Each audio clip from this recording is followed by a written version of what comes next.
পর্যন্ত হেলিকপ্টার উড়ে বেড়াচ্ছেন। শিক্ষামন্ত্রী কি বলে? শিক্ষামন্ত্রী বলে ঢাকার এসব কিশোর রাস্তায় ঘোরাফেরা করবে, তাদেরকে পুলিশ নাকি জবাবদিহি করবে, তাদেরকে গ্রেফতার করবে। মাননীয় মন্ত্রী, আপনি কোন মন্ত্রণালয়ের দায়িত্ব পালন করেন? আপনি শিক্ষামন্ত্রী, আপনি পুলিশের পাও মানতে পারেন না। আপনার ডিপার্টমেন্ট পুলিশ না, আপনি পুলিশের কথা আনতেই পারেন না। আপনি শিক্ষা মন্ত্রণালয়ের দায়িত্বে আছেন। আপনার দায়িত্ব হচ্ছে বাংলাদেশের প্রত্যেকটা শিশুকে তার পাঠ্যক্রমের মধ্যে নিয়ে আসা, তার স্কুলে ফিরে নিয়ে যাওয়া, প্রত্যেকটা শিশুর জন্য তার স্কুলের মাঠ খুলে দেওয়া। কিন্তু আপনি তা করছেন না। আপনি কি দিচ্ছেন?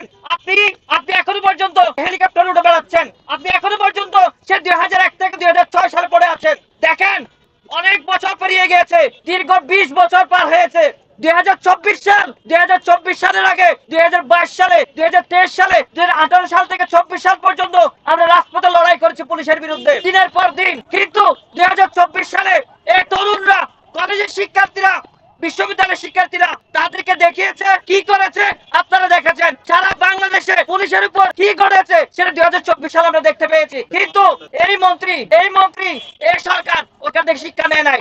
আপনারা জানেন 2025 সালে আমরা যখন ঠিক এক বছর আগে এই সময়টাই আমরা যখন ধর্ষণ বিরোধী আন্দোলনে লিপ্ত ছিলাম, আমরা যখন স্বরাষ্ট্র উপদেষ্টার পদত্যাগের জন্য আন্দোলন করতে যাচ্ছিলাম, তখন আমাদের একটা টিম স্মারকলিপি দেওয়ার জন্য যমুনায় যাচ্ছিল। কিন্তু আপনারা জানেন আমাদের উপর কি ঘটেছিল? তখন সেদিন ন্যাক্কারজনক হামলা ঘটে এবং সেদিন 12 জন ছাত্র নেতার উপর মামলা হয় এবং এমন ছাত্র নেতার উপর মামলা হয় যারা 400 কিলোমিটার দূরে ছিলেন। আমি নিজেও একজন মামলায় শিকার হয়েছিলাম। এখানে আলামির রহমান আছে, মশিউর রহমান আছে, রিচার্ড আছে, সৈকত আরিফ থেকে শুরু করে বিভিন্ন ছাত্র নেতা ওই দিন মামলার শিকার হয়েছিলেন। এই ডিসি মাসুদ এই বিএনপি সরকারকে কি বিপদে ফেলার জন্য এখানে আছে, নাকি সরকারকে সেবা দেওয়ার জন্য আছে? এটা একটা বড় প্রশ্ন।